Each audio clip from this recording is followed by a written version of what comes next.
I was thinking about the story of the Little Mermaid and how the plot involves Ariel, who wants to be free from expectations of her father. She wants to live on land and be with the prince that she's fallen in love with, and she doesn't want to stay behind undersea with her sisters and live the traditional way that the family expected her to live. She wanted to try something different, and part of being able to do so, the evil witch Ursula required her voice, to take away her voice in exchange for being able to break tradition and live free.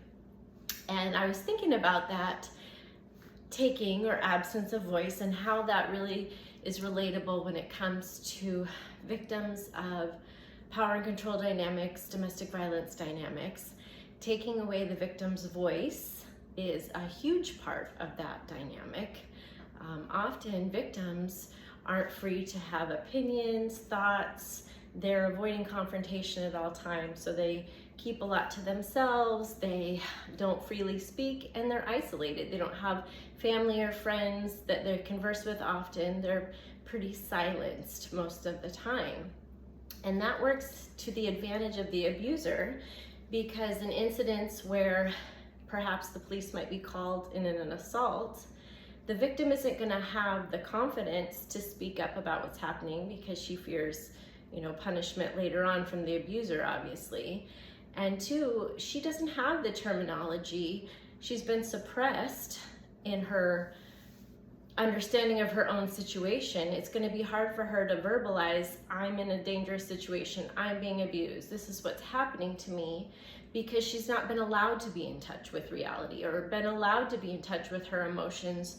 And she's been in a state of survival and hyper arousal, constantly trying to walk on eggshells to stay safe. So she's not really going to have opportunity to process what's happening to her, to be able to articulate, this is my dynamic, this is the danger I'm in, this is what I'm experiencing. So, and when I say he or she, please understand that this can be interchangeable. Victims and perpetrators can be one or the other. In this scenario, I'm just going to refer to she as the victim, because what I'm going to be speaking about is strangulation and how often in that dynamic the victim is female. When I lived in Alaska, I did some travel to some of the rural villages to help with trainings to provide information to law enforcement and medical staff, because what was happening is when a victim would be strangled by her intimate partner, that is in essence nearing the end, nearing homicide for her. That's kind of the last stage, the most dangerous stage in an abusive relationship, when it starts getting to that point. Once strangulation is in the equation, she's 8 times more likely to become a victim of intimate partner homicide. But what happens is a victim would be strangled, and the police perhaps were called. And when the police arrived, generally, there's not going to be visible marks on a strangulation victim right away. The petechiae, broken blood vessels, that may come in time.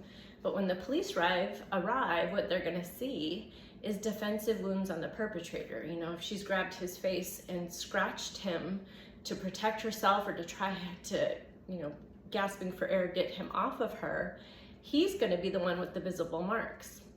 And so what's happening is you have a victim that is not going to be empowered to say what really happened. She's going to be too afraid because her abuser's probably standing over there giving her dirty looks, or she knows that as soon as he is arrested and released, he's coming back for her even harder.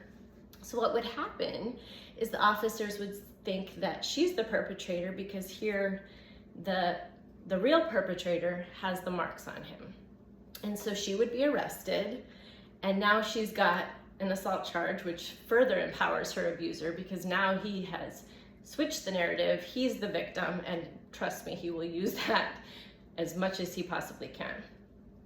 But the strangulation victims would not receive medical care, and they'd sit in jail because, again, they're isolated, they have no financial resources, they don't have friends or family to call.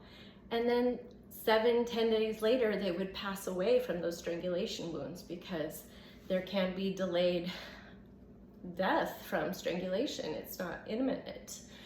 And so we really try to work with law enforcement and medical providers to understand that that victim's going to need to be observed more than just the night of the incident. There could be delayed response, and to help law enforcement understand that those wounds are defensive wounds, to recognize the difference between an assault wound and a defensive wound. And I was just thinking about that, and how when a victim finally gets free from a situation like that, they are not going to be smooth as butter when they finally start to get their voice.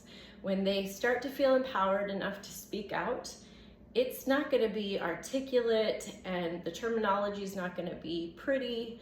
She's not going to have the right form to really express herself, whether it's in a courtroom or with law enforcement. It's going to be a little erratic and all over the place, because she's just getting her voice back. She's just learning how to speak, how to share her feelings, share her experiences. This is all brand new to her. So it's really important to recognize and give grace to victims that are trying to discover their voice, and create environments for them that really empower them to do so. In my situation specifically, that abuser false narrative has been a huge factor in my access to justice in my situation. A bully, a perpetrator, is very good at playing the damsel in distress and painting themselves as the victim, getting people to feel sorry for them.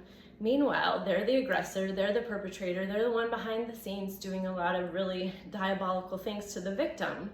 But if they can paint the victim in a light of being a substance user, being mentally ill, being unstable, being financially unstable, they can switch the attention off of themselves onto the victim, and then they can get away with anything.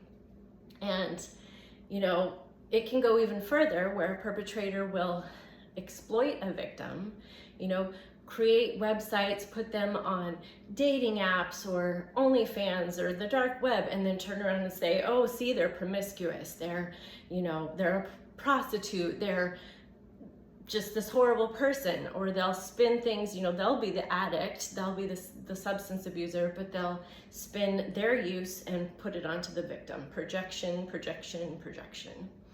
So I just want to bring light to the fact that when a victim's first gaining their voice, to really create an environment for them and have understanding and read between the lines of what they're really trying to communicate, because they're still finding their words, and it's going to take a lot of years for them to do so. And B, if someone is loudly voicing complaints about another partner, that's your red flag that they're the guilty party, because the victim's not going to be doing that. The perpetrator is going to be the loud one.